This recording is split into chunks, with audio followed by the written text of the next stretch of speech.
Два утренних рейса с делегациями иностранных участников игр «Дети Азии» прибыли сегодня в аэропорт Якутск. Самолетом из Москвы прилетели представители таких стран, как Бангладеш, Катар, Филиппины, Индонезия, Объединенные Арабские Эмираты и Вьетнам. Следом за ними приземлился рейс из Сеула. Делегация из Южной была в составе 40 человек. Что примечательно, спортсмены на самолете авиакомпании «Якутия». Прибыла делегация из Королевства Камбоджа в составе 4 человек.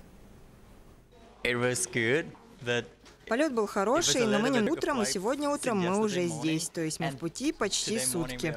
Но мы все равно очень рады.